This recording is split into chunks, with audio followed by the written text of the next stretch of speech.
We're going to go over the different ways you can create a program using Meeting Bloom.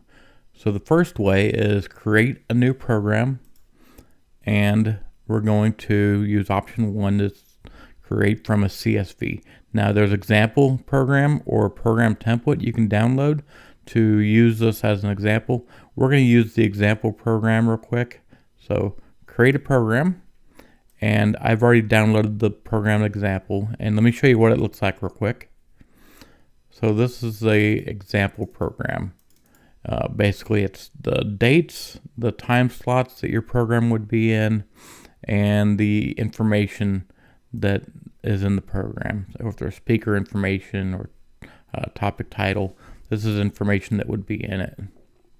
So let's add this, and we're going to import, and now we have a program in here.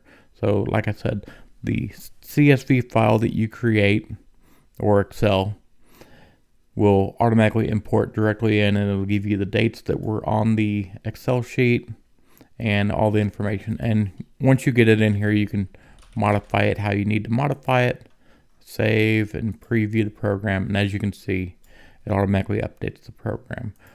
Let's change that back, and it's changed back. And as you can see, there's no lag. It's like an instant creation tool. If you need to add a new slot, you can add new information. You can give it a time slot, or you don't even need to give it a time slot. Let's just add one, and you can see right here it just adds it below. Now any slot that doesn't have a time slot below a time slot, you'll see how this works. It just adds it to the current slot. So if it doesn't have a time slot, it'll add it to the one above it basically. So let's add a program using the manual process. So we're going to say 6/1/2025, 6/4/2025, and we're going to choose to create a program, and we're going to name it test program. So now we have test program here, and this just creates a bare bones program, nothing in it, so you would have to manually create a program. Now let me show you one thing real quick. Let's add a time slot. Let's go midnight to 12:45. I'm going to flag it so you can see what that looks like.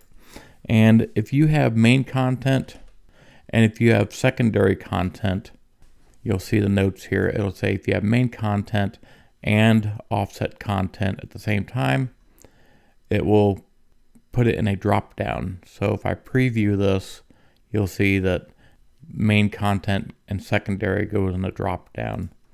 Now if I didn't have main content and I only had secondary, then what this does, it kind of offsets the content a little bit over to the right.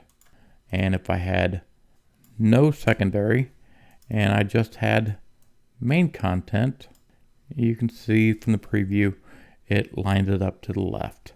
And one more piece will just show you that if I add another text area and I add it with no date, you'll see that it ties it into this date. If I add a date to it, let's make this date 1/15 to, that ain't gonna work, 2/15. Save. Now you can see it gives it its own zone. And the nice thing about these is they are automatically mobile responsive. So no matter what device you're looking at this on, it'll render correctly. So no trying to code this thing to make it work. And it's dynamic, so anything you put in here is automatically dynamic structured. Now let's show you this real quick. So let's say you want to add speaker abstract to the system. So on this example, we'll add John Orms over here. And now John Orms, we're going to say John Orms, University of wherever, and we're going to save it. So now we have John Orms, and let's give John Orms a time slot. So time slot is going to be, let's give him 1 to 1:15, a short time slot. Now you can see John Orms is in here, and previewing John Orms, and then his abstract title would go here.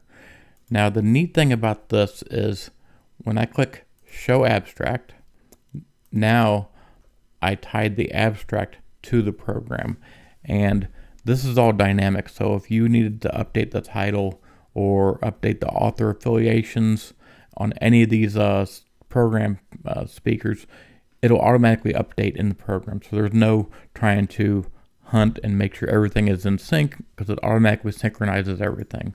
And as you can see, there is the poster. Now, one more thing, if I wanted to show author affiliates, I can click that, and now my author affiliation is also tied to the program. So it just gives you a lot of options to show how your program information is, and give the customer, your attendees, more options to see the program and see what your conference is about. I think it's a better program. So also, let's say you built your program and the next year you want to make this simple. You don't want to start from scratch, the following year. So you can click clone program. And when you clone it, that clones a program. You get a complete clone. You can also export program to Excel. When you export it, it exports everything from this program to an Excel sheet. Now I can, the following year, create a new one, create it from an Excel, and import the Excel. And as you can see right there, this one, I now have a complete copy of the last year's program into the new one. There's one more kind of important part for program building, and that is your filtering capabilities. So let's say you have, you could have 1,000 abstracts in here or 500 abstracts, and you need to pull the speakers over into your program. So you can go to filters, and you can filter off of attendees or speakers, or you can filter off your additional questions that you asked your attendees. This way you can filter the abstracts that were submitted down to the choices that you want. So in this case, I'm going to filter by speaker, and you can see I have one speaker in here. So I can go over here and drag them over into the program. So it just makes it easy to filter down, thousands of abstracts into the list that you need to start picking from.